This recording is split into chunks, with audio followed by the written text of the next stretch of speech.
I have driven US 421 through the North Carolina foothills so many times that the road lives in my body rather than my mind. I don't think about it when I drive it the way you don't think about walking a path you've walked 1,000 times. My hands know where the curves come before the headlights confirm them. My foot finds the brake at the right moment before the advisory signs appear. My body leans slightly into the elevation, changes the way a sailor leans into the motion of a familiar sea. It is not a road I navigate. It is a road I inhabit. I'd left my brother's place in Boone a little after midnight on a Saturday in late October. We'd had dinner that ran long the way dinners with family do when you don't see each other often enough. And by the time I'd said goodbye and loaded into my car, the temperature had dropped the way it does in the Appalachian foothills in autumn, not gradually, but decisively, the mountain cold coming down off the higher elevations and settling into the valleys and hollows like it owns them, which in October it does. I had the heat running, and my jacket on the seat beside me, and a travel mug that had been coffee an hour ago and was now something lukewarm and slightly bitter that I was drinking anyway, because the ritual of it was more important than the content. The road was empty. This is not unusual for US 421 past midnight on a weekend. There are stretches of it that feel remote in a way the mileage doesn't justify, where the tree lines close in from both sides and the elevation changes keep you in hollows where no ambient light from any town reaches. And at midnight in late October, with the leaves mostly down and the sky overcast, the darkness had that particular density that I associate with the mountains in the dying part of the year. Heavy dark, the kind that your headlights push into rather than through. For the first hour and 20 minutes, I was completely alone on the road. I passed through 2 small towns that were fully dark and asleep, registered a handful of county road intersections where nothing was moving, and settled into the particular state that long, familiar night drives produce. Not quite autopilot, not quite full attention, something in between where the road is being processed but not consciously thought about, where your body is doing the driving and your mind is somewhere adjacent, half present. The high beams appeared in my mirrors somewhere past the Wilkes County line. I registered them the way I register most things in my mirrors on familiar roads as background information, relevant only if it changes. A vehicle behind me was normal. There was no reason yet to pay it particular attention. What I noticed first, before the following distance or the behavior, was the height of the lights. High-mounted, the way lights are on a lifted pickup truck, positioned higher than the cab of a standard vehicle, which meant they came in over my trunk and hit my rear window directly, and flooded my entire cab with light in a way that lower headlights don't. My rearview mirror became useless, just a rectangle of white. I tilted it to the night position, which cuts the glare, and the light was still filling my side mirrors and bouncing off every reflective surface in my interior. I assumed the driver would pass. The road had straightened out from a long series of curves, and there was a passing zone ahead. I knew it was coming because I always know it's coming on this road, and I moved to the right side of my lane to give space, and waited for the truck to accelerate around me. It didn't. It stayed behind me at exactly the distance it had been, which was close, not so close as to be obviously reckless, but close enough that the high beams were still hitting my rear window with full force. Close enough that I couldn't see the hood of the truck in any of my mirrors, just the light. The passing zone came and went. The truck stayed behind me. I told myself the driver was tired. I told myself they were using my taillights as an anchor, the way tired drivers do on dark roads. I've done it myself. I know what it feels like to lock onto the lights ahead of you and let them guide you through a stretch of dark when your eyes are struggling to read the road on their own. This was a reasonable explanation, and I accepted it provisionally and drove on. But something began to work at the edge of my attention that I couldn't name yet.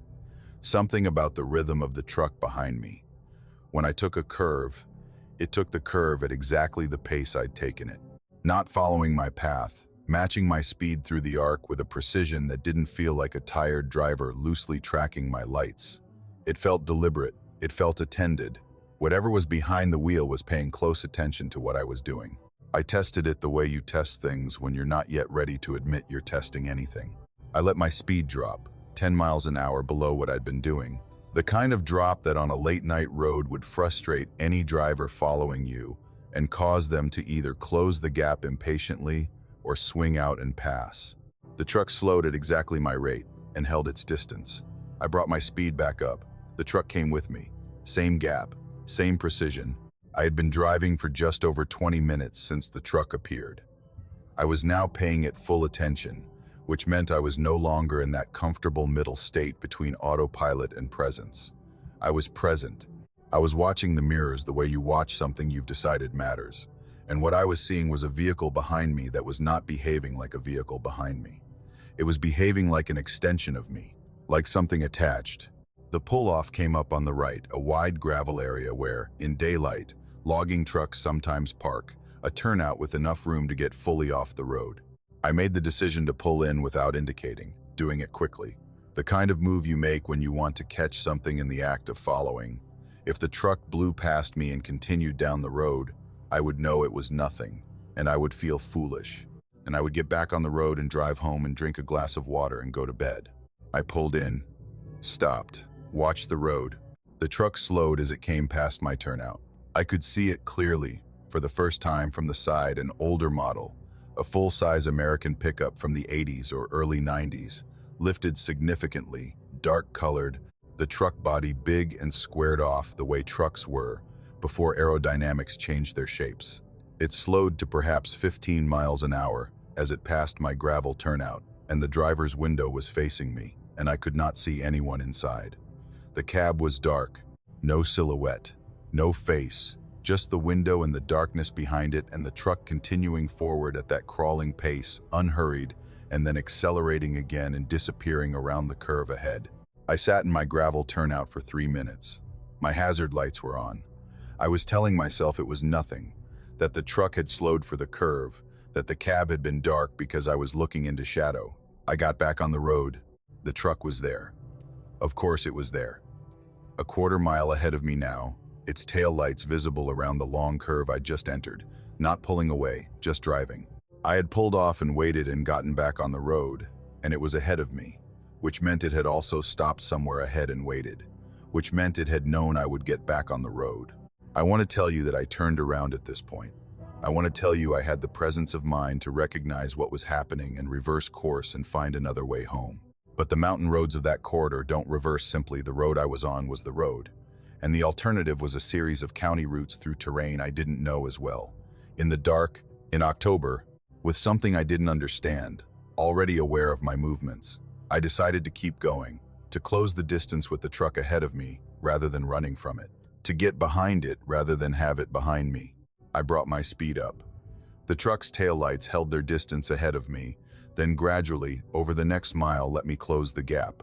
I was close enough to see that the bed was empty and that something was hanging from the mirror, a shape I couldn't make out, and then the truck accelerated, and I was following it, which felt different and no better than being followed, and I backed off.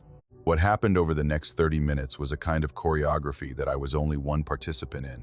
The truck moved ahead of me, stayed ahead of me, and slowed in ways that prevented me from closing the gap and slowed in ways that prevented me from falling too far back. I was being paced. I understood this gradually, and then all at once, the way understanding comes when you've been resisting it.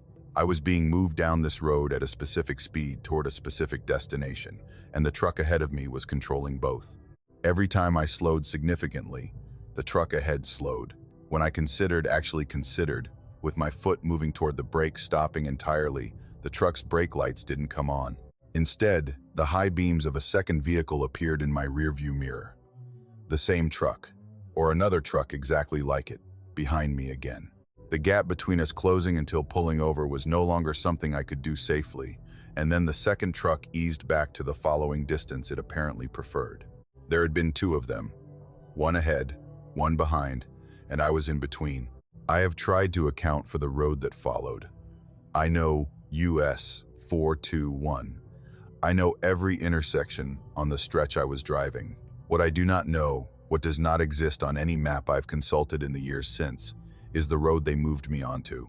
It happened gradually, a right-bearing curve that I followed because the truck ahead took it, then another, then a descent I didn't recognize, the elevation dropping in a way that didn't correspond to any valley I knew on that route. The road narrowed. The trees came closer.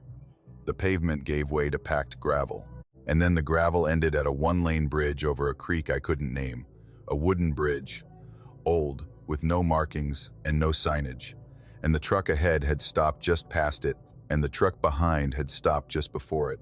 And I was on the bridge between them with creek water audible in the dark below, and the mountain pressing in from both sides, and nowhere to go in any direction that wasn't through one of them. I sat on that bridge for a very long time. My engine is running, my hands on the wheel. Neither truck moved. Neither truck's door opened.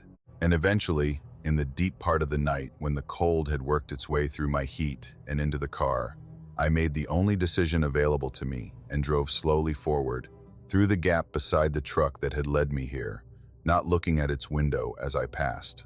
It didn't follow me. Neither of them did. I found a road on the far side of the bridge that connected eventually to a county route I recognized, and I drove home in the gray pre-dawn without stopping once. I've looked for that bridge many times. On maps, on satellite, on foot twice when I could get to the right general area. The creek is there. The creek is real. I can find it on topographic maps, follow its drainage with my finger. There is no bridge across it in the area where I crossed. There is no gravel road leading to where a bridge would be. Whatever moved me down that road that night understood the terrain better than any map does. And whatever waited on that bridge in the dark understood that sometimes the most frightening thing isn't what happens to you. It's being made to understand, without a word spoken, that something out there could have made something happen, and chose, for reasons of its own, not to. That choice is what I can't stop thinking about. Not the bridge, not the trucks, the choice. There is a particular kind of confidence that comes from knowing a road the way I know the Blue Ridge Parkway. Not the confidence of someone who has studied it, but the confidence of someone who has lived it, who has driven its length in fog so thick the center line disappeared and in ice that made every curve a negotiation, and in the full dark of moonless summer nights when the tree canopy overhead blocked even the stars. I have driven that parkway in every condition it offers, and I have never been frightened of the road itself. The road I know. It is a fixed thing, predictable, reliable in its demands. What I have learned to be careful about, over all those miles and all those hours, is everything the road passes through the terrain on either side of it. The darkness that the parkway cuts through without illuminating, the high country that existed long before the road, and will exist long after. I was heading south on the parkway on a Friday night in early November, coming back from visiting a friend who lived outside of Boone. We'd had a late dinner. R and I'd stayed longer than I meant to, the way you do when you don't see someone often enough and the conversation keeps finding new directions. And by the time I got back on the parkway, it was past 1:30 in the morning, and the temperature at elevation had dropped into the upper 20s. My defrost was working hard, and the road surface had that dry brittleness that cold pavement gets when it's hovering near but not yet at freezing. I wasn't tired exactly, but I was in that state of post-social decompression where the silence of a car after hours of conversation feels enormous, where the shift from warmth and company to the solitude of a dark road at high elevation registers in the body as something between relief and a particular quiet melancholy. I had the heat on, and a station playing something low and instrumental, and the road was empty, in the way the parkway is always empty, on a weeknight in November, completely, absolutely empty. Not another vehicle in either direction for as far as the parkway's curves would let me see. I knew the overlook was coming. I know all the overlooks on the southern section of the parkway, the way I know the road's curves by feel and anticipation, by the slight widening of the shoulder that precedes them, and the gap in the tree line that opens as you pull in. This one sat on the eastern edge of a ridge, a wide paved pull-off that in daylight offered a view down into a long valley, farmland at the bottom, visible as a patchwork of fields and tree lines and the occasional cluster of rooftops. At 2 in the morning in November, the valley was simply gone, replaced by a darkness that was denser and more total than the sky above, the kind of darkness that only exists when you're looking down into a topographic depression from elevation and there is no ambient light anywhere to give shape to what lies below. I pulled in because my eyes needed a rest. That's the honest reason, not because I was tired enough to be unsafe, but because the particular concentration that night driving on the parkway requires had been building for long enough that 10 minutes of stillness felt like the right maintenance. I pulled to the center of the overlook, cut the engine, left the heat running on battery for a few minutes before I shut that off too, and sat in the silence. The silence at high elevation on a calm November night is a specific thing that I don't think translates well to description, but that I'll try to convey. It isn't the silence of an empty room or an empty building. It is the silence of an environment that simply has nothing to say at this hour. No insects, because the cold has ended them for the season. No wind, because the air has gone still in the way mountain air sometimes does in the deep part of the night. No animal sounds, no water sounds, nothing from the valley below. It is a silence that has weight and texture, that your ears push against the way your eyes push against total darkness, looking for something to process and finding nothing. I have sat in that silence many times on this parkway, and I have never found it comfortable, exactly. I have found it clarifying. It removes a great deal, and what remains is just you and the mountain and the cold and the particular quality of your own thoughts when there is nothing to compete with them. I sat for 4 minutes in this silence before I became aware that I was not alone in the overlook. I want to be precise about how this awareness came. It wasn't a sound or a movement. It was more like the particular quality of the silence shifted, like the silence had been a thing of a certain dimension, and suddenly it was a different dimension, containing more than it had contained before. I looked to my right first, toward the road, then adjusted my rearview mirror, and that's when I saw it. A dark sedan was parked at the far end of the overlook. It was perhaps 40 feet from where I'd stopped, positioned facing out toward the valley the way you position a car when you want to look at what's below, nose toward the low metal barrier at the overlook's edge. Dark colored, I couldn't say the exact color in the night, somewhere in the range of navy, dark green, or black. An older model, a domestic sedan from perhaps the 90s, the kind with a long hood and a trunk that rides high. No lights, no engine running that I could detect, no exhaust vapor in the cold air, and at 28 degrees, exhaust vapor would have been clearly visible if the engine had been running. What I could not account for was the fact that I hadn't seen it when I pulled in. My headlights had swept the overlook as I turned in, and I have a very clear, very specific memory of what that sweep showed me: empty pavement. The barrier at the far end, the gap in the tree line beyond the barrier where the drop begins. No car, no sedan, no dark shape at any point in the overlook when I arrived. It was simply there now, in a way that required either that I had been profoundly inattentive when I pulled in, possible. I told myself, possible, you were tired, your eyes were strained, or that it had arrived after me in complete silence with no lights. I had not heard a car on the parkway in either direction since I'd cut my engine. I had not seen headlights through my windshield or my mirrors. The parkway in both directions was visible for some distance from this overlook, and nothing had moved on it. I watched the sedan for a long time, 2 minutes, maybe 3, sitting in my driver's seat with my eyes on it, looking for movement inside the cab.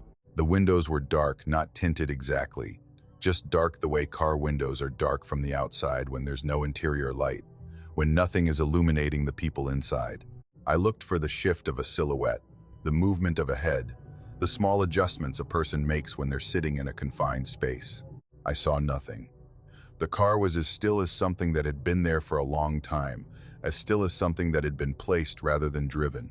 The cold was working into my car without the engine running, and I was about to start the engine, and was reaching for the key, had my fingers on it when the driver's door opened. No interior light came on. That was the first thing I registered, in the half second before the door's full movement captured my attention.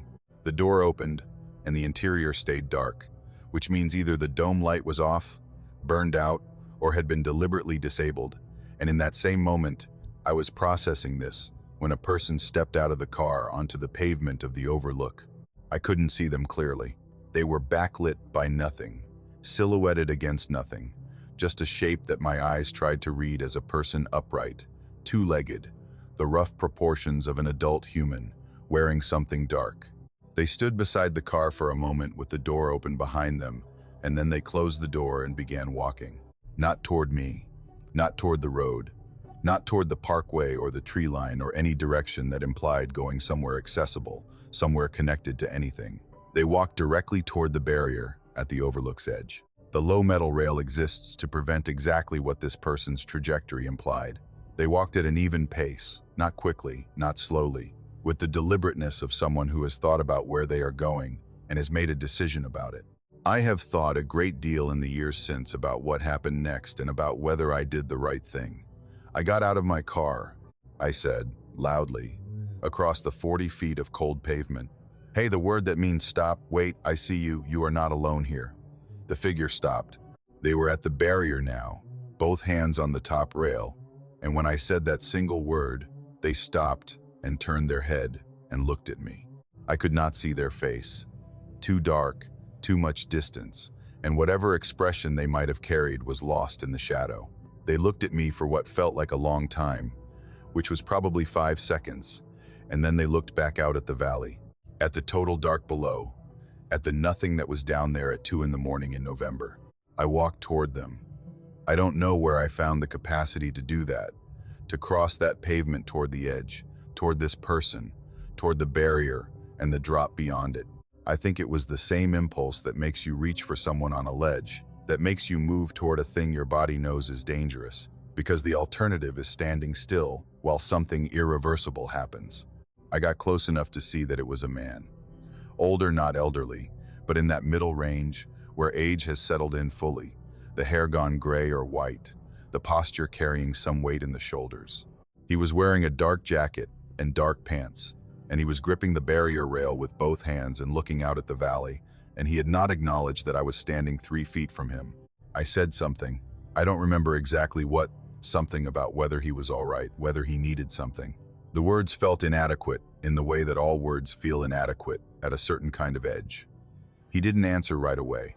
The silence of the mountain filled the space where his answer should have been, and I stood there in the cold at the edge of a drop I couldn't see the bottom of, and waited. He said, without turning to look at me, that he came here sometimes. He said it the way you say something you've said before, something that doesn't require explanation to the person you're saying it to, except I was a stranger, except I had no context for what he meant, no way to fill in what sometimes meant, or why here rather than anywhere else. I asked if he was okay. He turned and looked at me directly for the first time, and his face in the dark was ordinary, the face of a tired man, a man who had been carrying something for a long time, a man whose expression told me nothing specific and everything general about the weight of whatever had brought him to a mountain overlook at 2 in the morning with his hands on a barrier at the edge of a drop. He said he was fine. He said I should get back in my car and get warm. He said it with a gentleness that I couldn't account for, a concern for me in this moment that didn't fit the circumstances. Then he turned back to the valley and put his hands back on the rail and looked down into the dark. I stood there for another minute. Then I walked back to my car, started the engine, sat with the heat coming back on, and watched him in my windshield.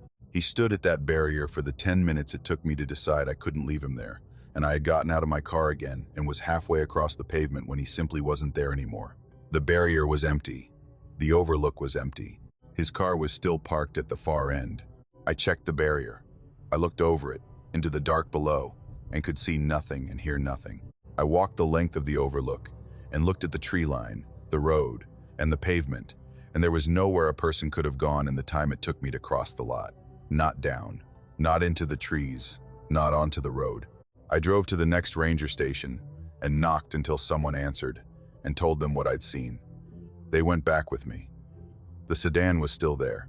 It was registered to an address in a town in the valley below, a town I could have seen from that overlook in daylight.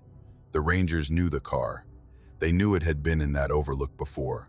They didn't tell me anything else, and I didn't ask, because their faces, when they looked at each other over the hood of that dark sedan, told me there was a door in this conversation that they had decided not to open for me.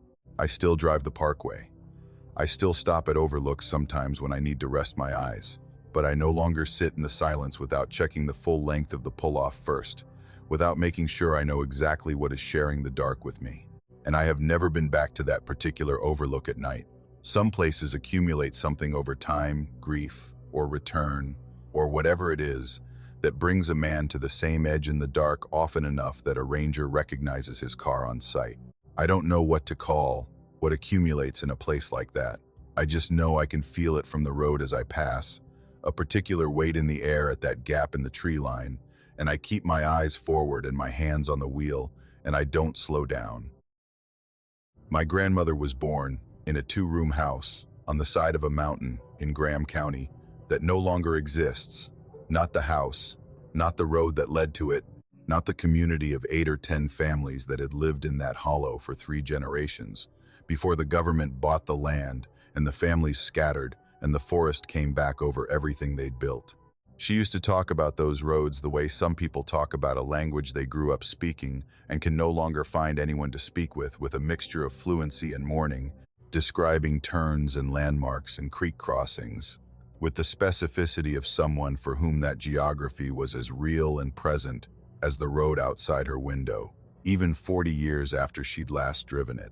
She told me once that the old roads had their own logic, that they followed the land rather than imposing on it, that they went where the terrain allowed rather than where engineers decided, and that this was why they didn't survive into the modern map, because they were too specific to their ground, too embedded in a particular understanding of a particular landscape, to be abstracted into the kind of universal notation that state route systems require. You couldn't put them on a map, she said, because a map is a simplification, and these roads were the opposite of simple. They were an accumulation of knowledge about a specific piece of earth that took generations to develop and disappeared with the people who carried it. I thought about her saying this when I saw the old man on the side of Route 19. It was a Tuesday night in October, raining in the way the mountains rain in autumn, not heavily, not dramatically, but with a persistence that suggests the rain has been there longer than you have and will be there after you've gone. I was driving back from a job site in Murphy, heading north through Cherokee County on a route that took me through some of the least populated terrain in western North Carolina. The road was narrow and wet, and my headlights were doing what headlights do in rain, turning the falling water into a curtain of light that makes the darkness on either side more absolute by contrast. He was standing on the shoulder, not at an intersection, not near any visible driveway or structure, just on the shoulder of Route 19 inches the rain. Perhaps 40 miles from anything I would describe as a town. No jacket. A flannel shirt gone dark with water. He was old in the way that mountain old is different from other kinds of old. Not diminished, not frail, but compressed, the way old wood is. All the softness long gone, and what remains is harder and more essential than what the young version ever was. He was lean and straight-backed, and his white hair was plastered to his head with rain, and he was standing with a patience that suggested he had been there for some time and was prepared to be there longer. I pulled over. I don't always, but there are circumstances where leaving a person on the side of a road feels like a choice you would have to account for later, and an old man in the rain, 40 miles from town at 9 in the evening in October, is one of those circumstances. He got in without rushing, settled into the passenger seat with the deliberateness of someone whose joints require a specific sequence of movements and who has long since made peace with that. He smelled of wood, smoke, and rain and something faintly herbal I couldn't identify. He thanked me without looking at me, not rudely. Just the way people thank you when thanks is a formality, and they've already moved past it to the next thing. He said he needed to get to Laurel Fork. He said it the way you say the name of a place you've said 10,000 times, with the particular compression of familiarity, and I turned it over in my head and found nothing. I know western North Carolina reasonably well, not the way someone born there knows it, but well enough. Laurel Fork didn't register. I told him I didn't know it. He said most people didn't. Then he said he'd guide me. There was something in the way he said it that foreclosed argument. Not commanding, he wasn't the kind of man who commands. It was more like the statement of a fact, delivered by someone who was accustomed to being the person in the car who knew where they were going. I asked if it was far. He said, not far as the crow flies. He said this without apparent irony. The first turn came about 3 miles north of where I'd picked him up. A left onto a paved road I'd passed dozens of times without taking. One of the county routes that branches off the state highway and disappears into the hills, servicing properties back in terrain that the state route bypasses. I knew this road existed in the way I know roads exist, without knowing where they go, without ever having had a reason to find out. I took the turn. His directions were not like any directions I'd been given before. They didn't use road names or route numbers. They used the land, bare right where the creek comes close to the road, and there's a flat rock in the water you'll see in your lights. Left at the dead chestnut, and there was a dead chestnut, enormous, standing gray and bare at a fork in the gravel, and I would never have known to turn there, but I turned. Straight past where the Hensley place used to stand, he said this, and I saw nothing where a house might have been, just a slight opening in the trees, and a depression in the ground that might once have been a foundation, and we went straight. The roads we were on were real. I want to be certain about that because in retelling this, I'm aware of how it sounds, and I want to be precise. These were not imagined roads or dreamed roads. My tires were on their gravel, and the gravel was in contact with the earth, and the curves were physical curves that I navigated with my hands on the wheel and my foot on the brake. The headlights found them. The rain hit them. My odometer was counting the miles. Whatever these roads were, wherever they existed, they were as material as any road I had ever driven. What they were not was anything I could subsequently account for on any map. He spoke rarely between directions. When he did speak, each time it was in the manner of someone sorting through their own thoughts, rather than addressing me fragments of sentences about the land we were passing through. Names of families, names of places, said without explanation, as if he were reading signs that I couldn't see. He mentioned a name, and then said the Hat family was gone now, all gone, and the way he said it was not sad exactly, but rather the tone of someone making a notation, updating an internal record. He said this about several names over the course of the drive. All gone now, all gone now. I asked him how long he'd lived out here. He looked at me for the first time since we'd left Route 19, a look that lasted only a moment, but that had a quality of reassessment in it, as if he were revising something he'd assumed about me. He said he'd been in these hills all his life. Then he looked back at the road ahead and told me to slow down for a water crossing. There was a water crossing a low-water ford where the road dipped into a shallow creek and came up the other side, the kind of crossing common on old mountain roads that predate the era of bridges on every rural route. My headlights lit the water, and I eased through it at 5 miles an hour and came up the far bank, and the old man said, "Good, that's fine, keep on." At some point in the second hour, I realized I had no idea where we were in relation to anything I could name. This should have alarmed me more than it did. I think the quality of his certainty was contagious. The absolute absence of doubt in every direction he gave. The way he knew what the road would do before my headlights confirmed it, made it difficult to sustain the anxiety that my situation objectively warranted. I was on roads I couldn't find on a map, in the mountains of Cherokee County, at 10:30 at night, guided by an old man I'd pulled out of the rain, and I was more curious than frightened. He told me to pull over at a wide spot where the road broadened enough for 2 vehicles to pass each other, a turnout backed by a stand of hemlocks, wet and dark, the creek audible somewhere below the embankment. He said this was close enough. I asked close enough to what, he said to his home. He said it in a way that made asking further questions feel like pressing on something that wouldn't yield. He thanked me, got out with the same careful sequence of movements he'd used getting in, stood for a moment beside the car in the rain, and I had the window down, and I could see him clearly in my taillights, an old man in a wet flannel shirt at the edge of a gravel road in the mountains, with nothing visible around him but trees and dark, no house, no light, no path that I could see leading anywhere from that wide spot. He walked toward the hemlock stand and was absorbed by it within a few steps, the way people are absorbed by dense trees at night, not gradually, not with any sense of transition, just there and then not there. I sat for a moment, and then I did what seemed sensible. I turned around to drive back the way we'd come. The road behind me was not there. I want to say that more carefully because I know how it sounds. The road behind me, the gravel road I had driven in on, the road my tires had made tracks on in the rain-softened surface, ended approximately 20 feet behind my car. Not at a gate, not at a washout, not overgrown or blocked. It simply ended, the gravel giving way to a flat surface of leaf duff and old forest floor, as though the road had never extended past that point. The trees on either side were old, not saplings growing over a recently abandoned road, but mature trees with trunks that would have taken decades to reach that size.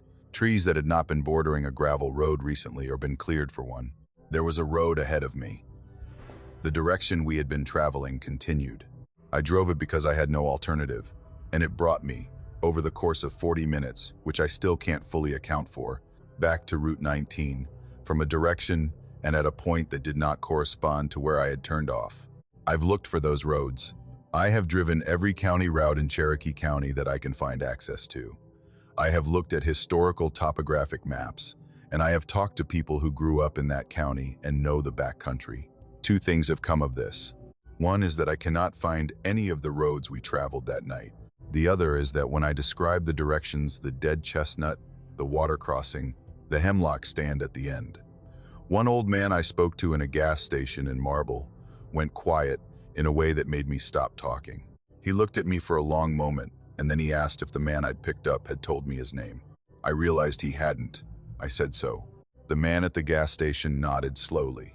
The kind of nod that is not agreement, but acknowledgement. He said there were people in these mountains who had been here longer than the roads. He said some of them still used the old ways to get where they were going.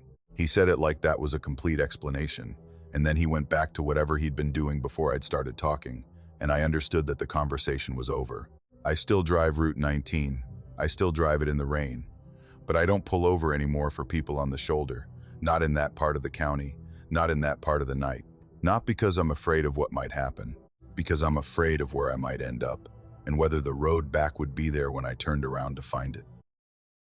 I am a precise person.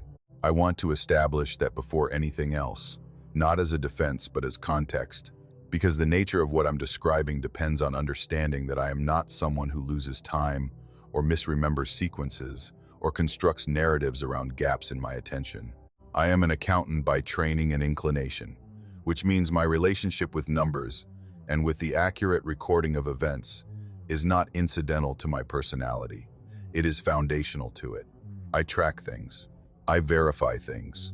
I do not round up or approximate when exactness is available. So when I tell you about the 30 minutes I cannot account for on a road in Leslie County, Kentucky, I need you to understand that I have approached this the way I approach any problem with a numerical discrepancy, methodically, without assumption, looking for the error in the data before concluding that the data itself is the problem. I have not found the error. I have looked for it for 2 years, and it is not there. I left Harlan at 11:15. This is not my estimate or my recollection. This is a verifiable timestamp in my phone's location, history, which I pulled within 24 hours of getting home, and which I have since exported and saved in 3 separate places, because I understood immediately that I was going to need it. The location ping shows me at the Shell station on the north end of Harlan at 11:15 p.m. on a Wednesday in February, which corresponds exactly to my memory of filling up, going inside for a bottle of water, checking my phone in the parking lot before pulling out, and noting that I had a good signal and a mostly clear road ahead. The drive from Harlan to Lexington is one I have made regularly for 3 years, since I took a job in Lexington while keeping my apartment there and continuing to see family in Harlan on a rotating basis.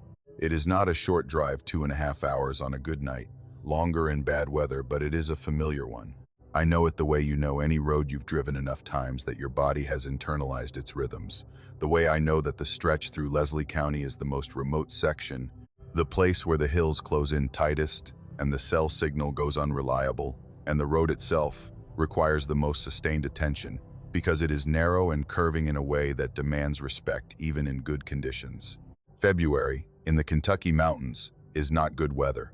The road was dry but cold, the temperature in the low 20s, and I was driving carefully because February roads in Leslie County have a way of being fine and then abruptly not fine around curves where runoff freezes. I had my speed appropriate to the conditions. I was alert. I had been driving for about an hour and 20 minutes when the signal dropped, which corresponds precisely to where it always drops on this route, a particular series of curves through a hollow where the hills block the nearest tower, and the signal simply stops being available until you come through the other side. I noted the signal dropping the way I always do. A glance at the phone in the cup holder, the bars gone, the carrier name replaced by no service, and then I put my attention back on the road because that section requires it. Radio reception also goes unreliable through there, and I'd been listening to a program that dissolved into static around the same time the signal dropped. I drove in silence, which is something I've done on that road many times. The silence of those hills in February at 12:40 in the morning is considerable. No other vehicles, no ambient light from anywhere. Just the road and my headlights and the hills and the cold. What I can tell you about the next stretch of driving is that it was ordinary. I have gone back through my memory of it many times, looking for anything anomalous, any gap in consciousness, any moment of dissociation, any point at which the road stopped making sense or started presenting me with things that didn't fit. I haven't found one. I drove through the hollow the way I always drive through it. I navigated the curves I know. I climbed the hill crest that I know comes 3/4 of the way through and provides a brief view of the hills to the east before the road descends again. I descended. I came through the section where the tree canopy opens, and you can see the sky again. My phone reconnected at 1 to 10. I know this because my location history shows a ping at 1 to 10 at a point on the road that I can identify a curve near a volunteer fire department building that I use as a landmark. And when my phone reconnected, I had a notification, a voicemail. One voicemail, received at 12:57, from my own number. I want to give you the experience of reading that notification correctly. From my own number, my cell phone number, the one I have had for 9 years, the number that appears in my own contacts listed under my own name. The notification said I had a voicemail, and it showed the incoming call as originating from my number at 12:57, when I was in the dead zone with no signal. I pulled over. This is important, I did not listen to it while driving. I pulled over at the fire department and sat in my car with the engine running and the heat on, and I called my voicemail and listened. 11 seconds. Road noise for approximately 8 seconds, the particular sound of tires on the kind of road I'd been driving, the specific frequency of that surface, which I recognized because I had just been driving it for however long I had been driving it. Then silence for 1 second. Then my own voice, very quietly, as if speaking carefully or speaking low to avoid being overheard, saying, "Don't stop for anyone on this road." I sat in that parking lot for a long time. My hands were not shaking, which surprised me in retrospect. I was in the precise, cold state that I go into when confronted with a problem that requires careful thinking, a state my colleagues have described as unnerving, but that I find simply useful, the suspension of emotional response in favor of analytical processing. I listened to the voicemail 3 more times. The road noise is consistent with my car on that road. The voice is mine, not similar to mine, not an approximation. The specific quality of it, the accent, the particular way I shape certain vowels that I've heard in recordings of myself, it is my voice. The 11 seconds of audio are 11 seconds that I made, and I made them at 12:57, and at 12:57, I was in a dead zone with no signal. I then looked at the timeline. The distance through the Leslie County dead zone, at legal driving speed with appropriate caution for winter mountain roads, takes 19 minutes. I have since driven it 4 times with a timer running, under varying conditions, and the range is 17 to 22 minutes, with 19 as the reliable average. My phone went to no service at 12:40. My phone reconnected at 1 to 10, that is 30 minutes. 30 minutes for a 19-minute drive, at the outside 22.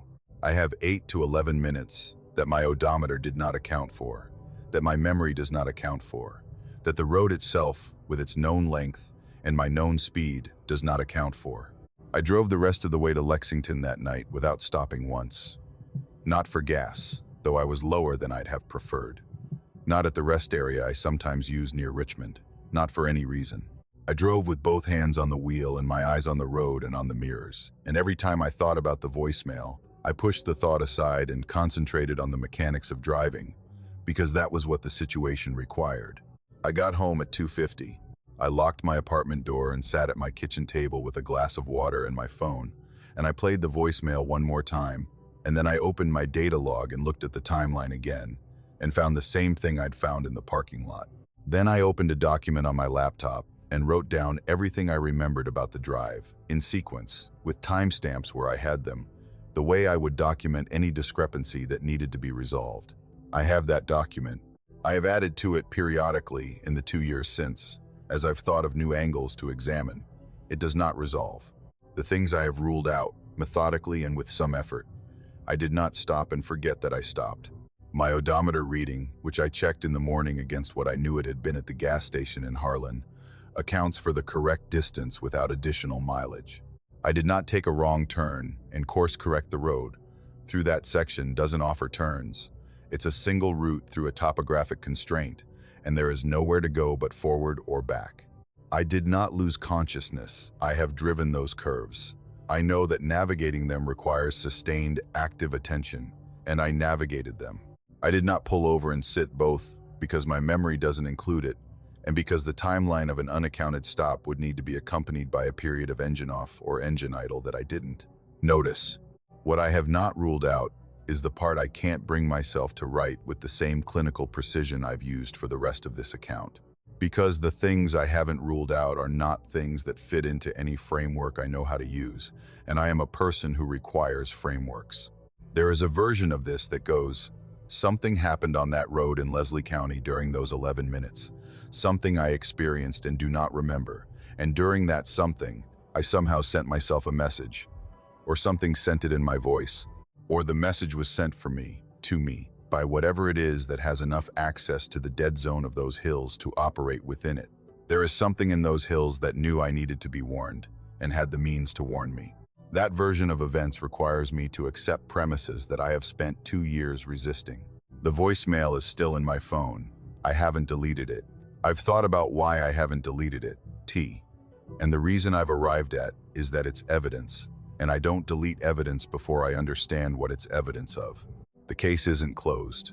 The discrepancy hasn't been resolved. Whatever happened in 19 minutes of road in Leslie County hasn't yielded to any explanation I can document, verify, and stand behind. I make the drive differently now. I time the dead zone every time I pass through it. I have never again come out on the far side with more time elapsed than the road accounts for. Whatever the 30 minutes were, whether it was a single aberration or whether it was something that can be repeated, something that happens in those hills under conditions I haven't yet identified, it has not happened again, and I have never stopped for anyone on that road. Not a broken down car, not a figure on the shoulder. Not any reason, however reasonable it might seem, would get me to stop and sit still in the dark in that hollow. Not after hearing my own voice tell me, very quietly, in a recording I made before I knew I needed to make it, that the specific and only thing I should not do is stop. The plateau country of eastern Tennessee is not a landscape that announces itself. It doesn't have the drama of the mountains to the east, or the flat agricultural openness of the central basin to the west. It is something in between. A corrugated terrain of forested ridges and narrow valleys, cedar glades and limestone shelves, the kind of country that from a distance looks simply wooded, and from inside reveals itself as a series of enclosures, one hollow leading to the next, the road threading through them in ways that make orientation difficult even in daylight. I have driven through that plateau many times on the stretch of highway that runs east from Cookeville toward the Cumberland Escarpment, and I have a specific relationship with it that I can only describe as a kind of watchful respect. It is a country that does not feel empty even when it is empty. It feels occupied by something that is not exactly present, but not exactly absent either. Something that the terrain itself seems to express without requiring any particular thing to be in it. I was heading east on a Tuesday night in late September, driving back toward my home near Crossville after a work trip that had run long. The kind of day where the hours accumulate, and by the time you're on the road, it's later than you planned, and later than you'd prefer. It was just past midnight when I hit the plateau stretch, which is when the highway narrows, and the tree walls come in from both sides, and the lighting changes from the periodic comfort of highway corridor lighting to the genuine dark of rural road at night. No median, no shoulder lights, just what your headlights make out of the pavement ahead. The logging roads appear on that stretch without pattern or warning. I've never been able to anticipate them, even on a road I've driven often enough to have some familiarity with.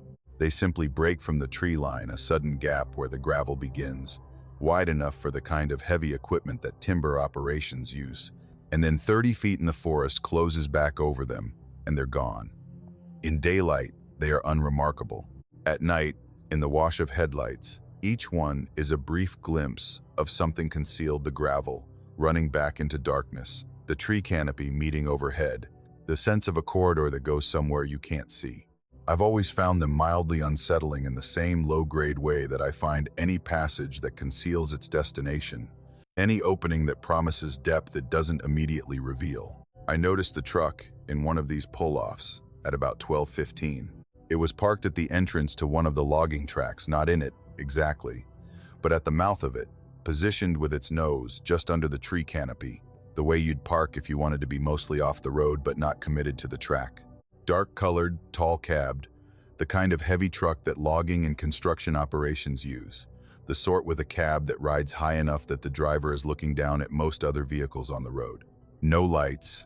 I registered it in the half-second that my headlights swept across it, the shape of it, the height of it, the absence of any running lights or marker lights, and then I was past it. I did what I always do with things I notice on night roads and then pass. I filed it as background information and let it go.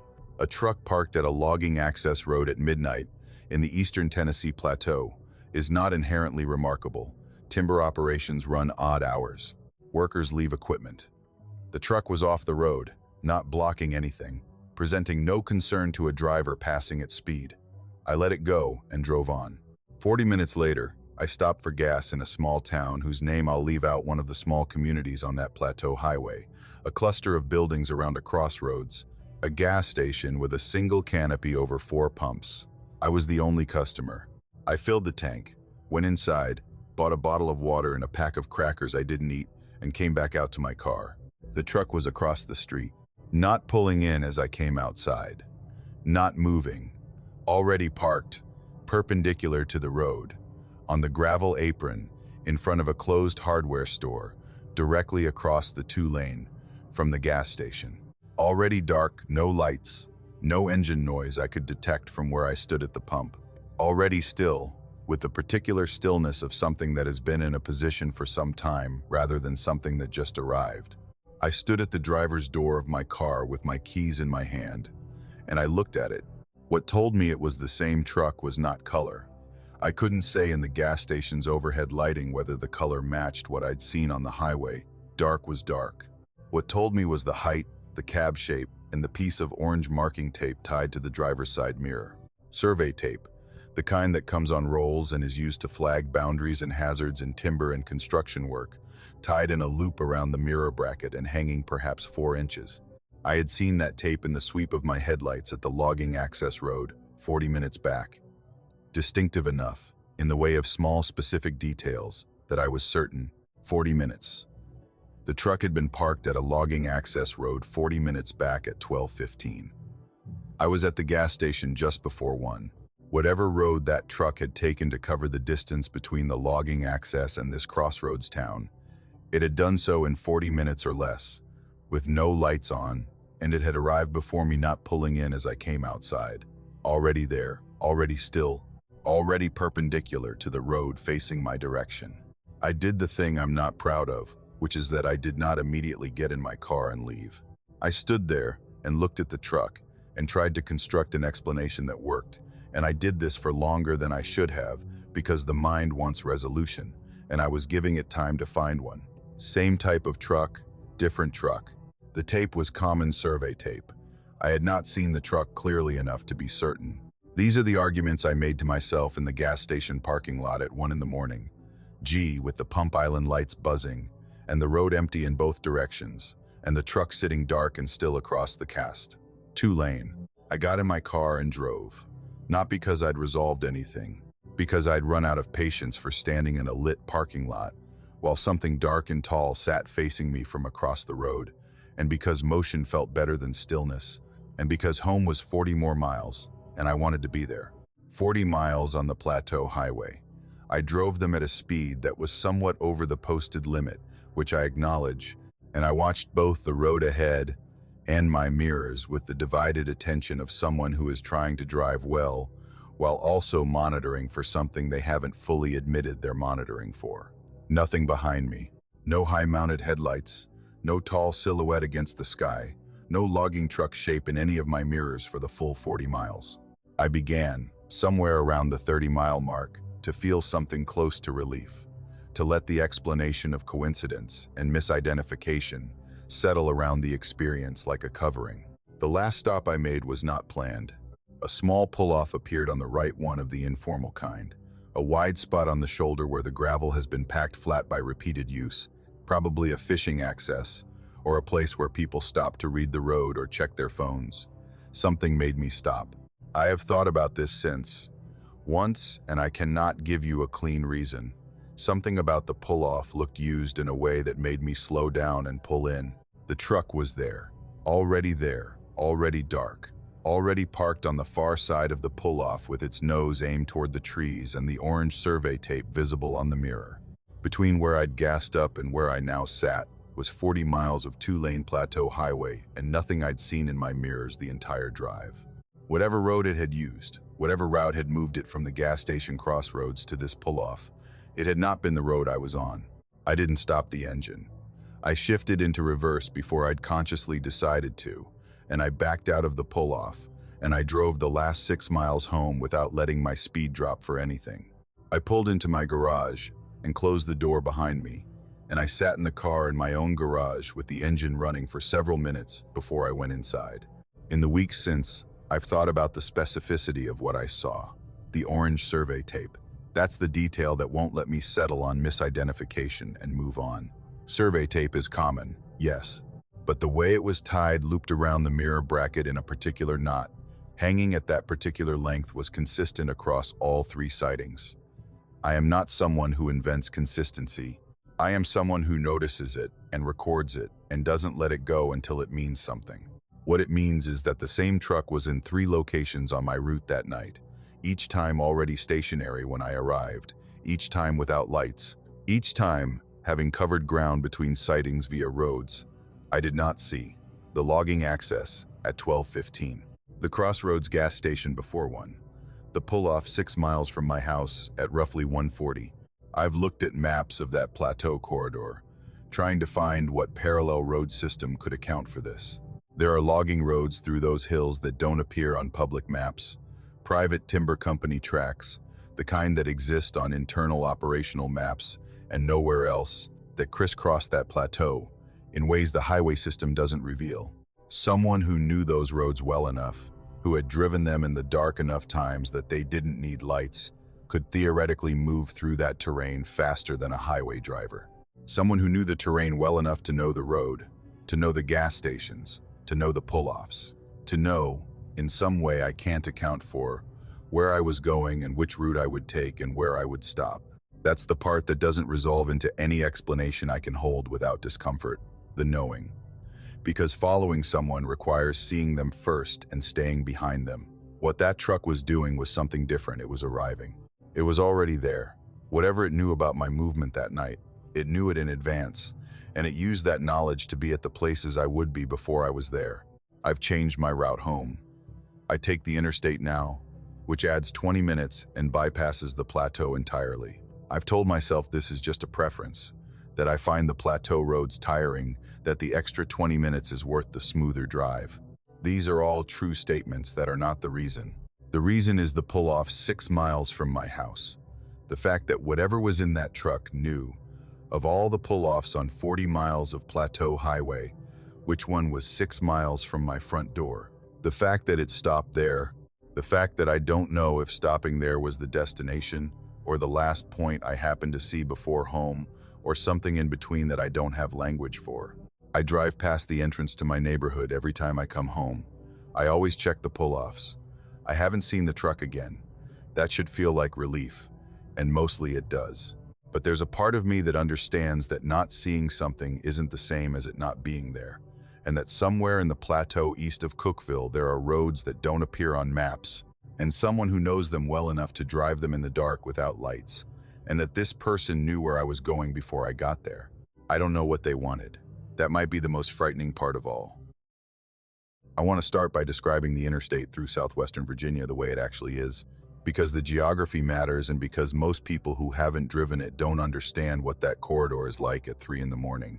It follows the valley floors between the long parallel ridges of the Appalachian Plateau, not cutting through the mountains the way some interstates do, blasting through rock and climbing grades, but threading between them, using the natural corridors that the valleys provide, so that on both sides of you, the ridgelines rise in the dark, and you are driving through a kind of trough, a channel between elevated terrain that gives the highway a particular quality of enclosure, even at its widest.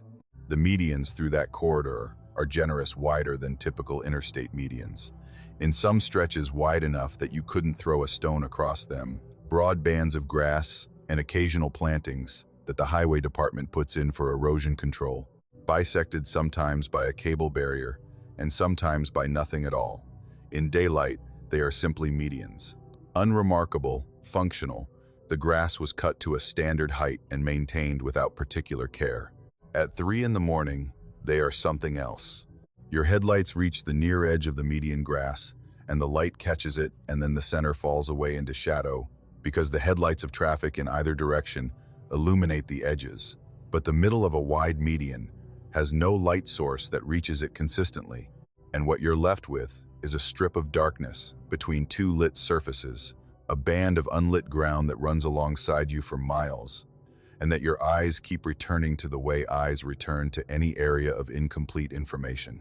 I was 3 hours into a drive from Knoxville to my home outside of Roanoke on a Thursday in late January. The drive is one I make several times a year for work, familiar enough that I have a loose internal itinerary where I'll stop for coffee, what mile markers mean I'm in the final stretch, which radio stations I'll pick up and lose, as I move through the different signal territories along the route. I'd left Knoxville just after midnight, which is later than I preferred, but the meeting I'd been in had run into the evening, and there was nothing to be done about the timing. January in that corridor means cold, and the possibility of weather, but the sky was clear, and the roads were dry, and I had the heat running, and a large coffee from a drive-through that I'd collected at the Tennessee-Virginia state line stop. I was alert. I want to be clear about this because it matters. The easy explanation for what I saw is that I was tired, that my brain was manufacturing things in the drowsy, suggestible state that night driving eventually produces. I was not in that state.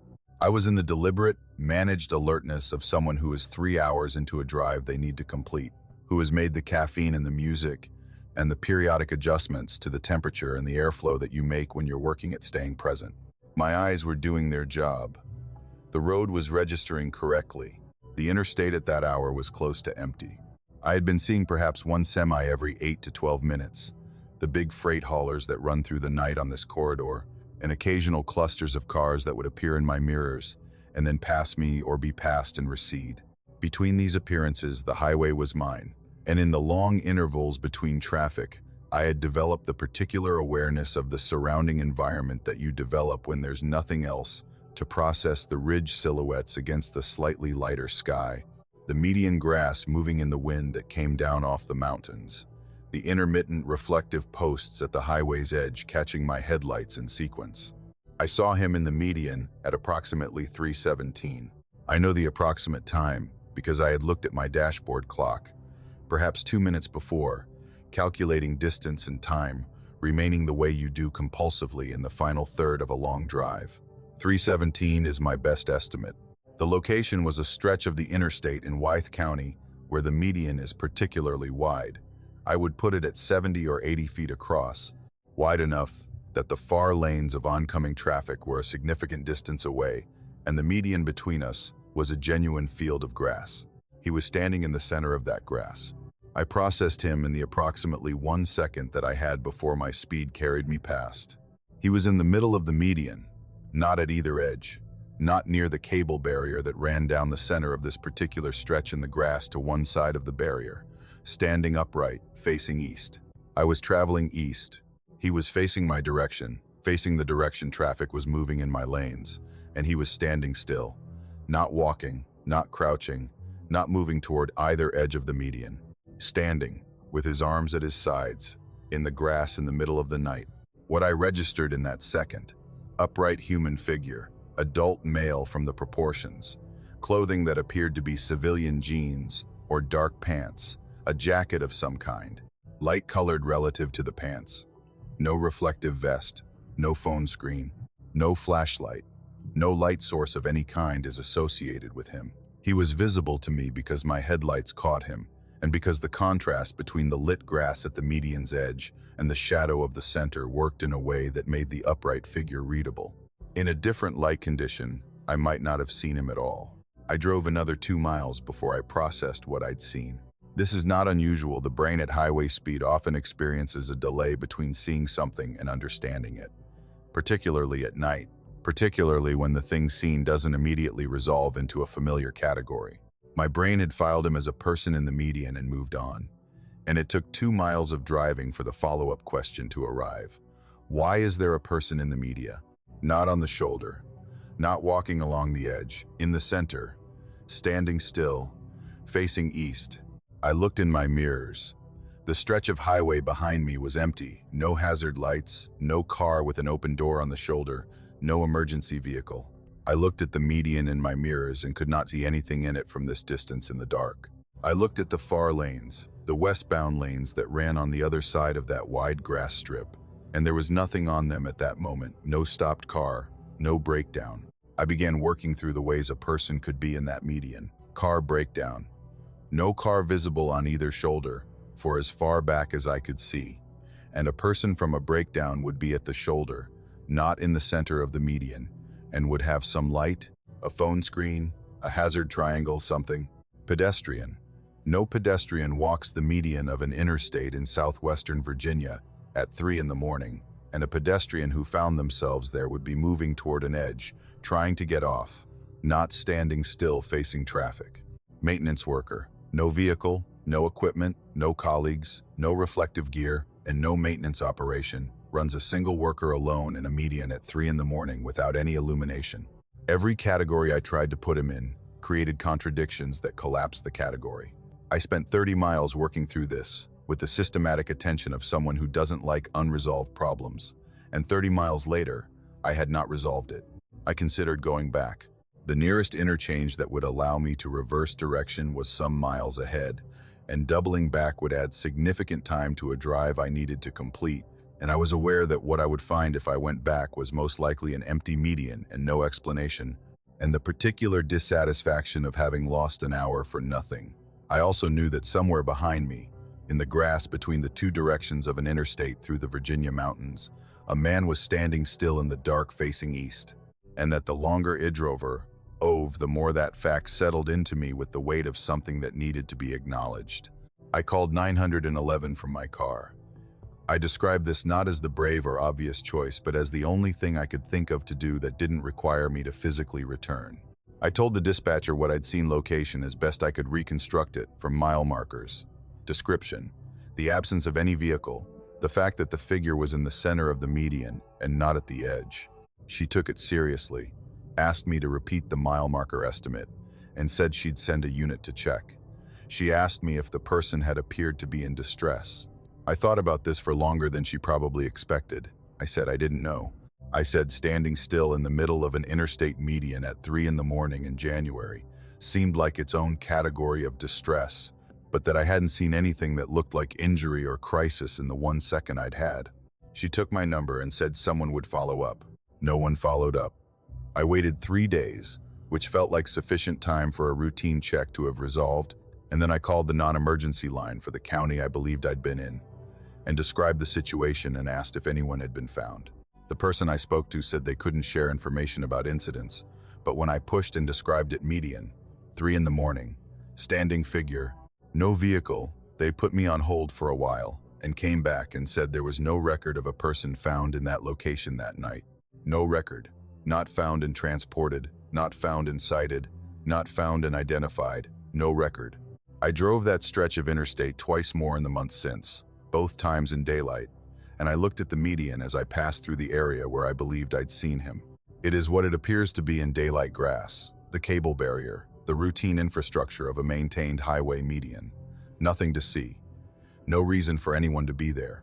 But at 3 in the morning, in January, when the ridges were black against the sky, and the median was a strip of shadow between two roads, and there was no other traffic for long intervals, a man was standing in that grass, facing east, equidistant from both directions of travel, as though he'd placed himself at the precise center, as though the placement was deliberate, as though the center of that dark strip between the roads was exactly where he intended to be. I don't know how he got there. I don't know how he would have gotten out. I don't know what a person stands in the center of an interstate median for at 3 in the morning, what need that serves, what it means. I only know he was there. and that he was still, and that his stillness was the quality of someone who had arrived at a place and intended to remain in it. The roads through that valley run east and west along the floor of the corridor between the ridges, and at night, the east is nothing but dark and mountain, and the long Appalachian terrain that has always had its own relationship with the people who pass through it. Whatever he was facing, it was that. Whatever he was waiting for, or watching for, or standing witness to, it was in the east, in the direction of travel, in the direction the dark went on. I keep the radio louder now on that stretch. I keep my eyes on the road and not the median. I have found that if you don't look directly at the center of the grr, as you can drive through without that particular quality of the dark catching your attention, without your eyes reading the unlit center strip for shapes. I don't always succeed, and on the nights I don't, I check my mirrors after I pass, and the median is dark, and I cannot see anything in it, and I drive on, and I tell myself that not seeing is enough. It is not quite enough, but it's what I have. There is a specific kind of knowledge that accumulates over decades of driving the same roads. Not the knowledge you could write down or teach, but the knowledge that lives in the body, in the hands on the wheel and the foot on the brake, and the way your weight shifts before a curve that your eyes haven't seen yet because some part of you already knows it's coming. I have driven the roads of Yancey County in western North Carolina for most of my adult life. First as a young man learning the county from my father who had learned it from his, and then on my own for 30-some years of regular travel through terrain that I can navigate in fog, in snow, in the complete dark of a new moon night in November, when the clouds sit on the ridges and there is no ambient light of any kind. I am not exaggerating this familiarity. I am trying to establish it precisely because what I'm about to describe requires you to understand that I am not someone who gets lost on roads he knows. I am not someone who misremembers a curve he's taken 50 times. What happened on the county road in early November is not explainable by inattention or fatigue or the ordinary fallibility of human memory, and I need you to understand that before I tell you what it is explainable by, which is nothing I've been able to name in the 2 years since it happened. The road runs north from the valley floor up the eastern face of a ridge in the Black Mountain Range, climbing through a series of curves that any local driver knows by feel: a right-hand switchback near the bottom, then a long ascending straight, then two curves close together near the midpoint where the road crosses a small creek on a concrete ford, and then a final left-hand bend near the top of the ridge before the road levels and begins its descent toward the valley on the other side. I have driven this sequence so many times that I could close my eyes and tell you what comes next at any point on it, which I acknowledge is a thing you should not say about driving, ing, but which I mean as an index of familiarity, rather than as a description of my practices behind the wheel. I was driving it at just past 2 in the morning on a Thursday in early November, heading back from a friend's place on the far side of the ridge. The evening had run late dinner that extended into conversation, the particular timelessness of a good night in the mountains when there's nowhere to be in the morning, and the talk finds its own level. I had left later than I'd planned, Ned, and the temperature had dropped while I was inside, the November cold coming down fast the way it does in the high country after dark, and my defrost was working against the windshield. Not impairment, my visibility was good. I had cleared the glass before I started moving, and the defrost kept it clear. I mention it only because it's true. After all, I want you to have the complete picture.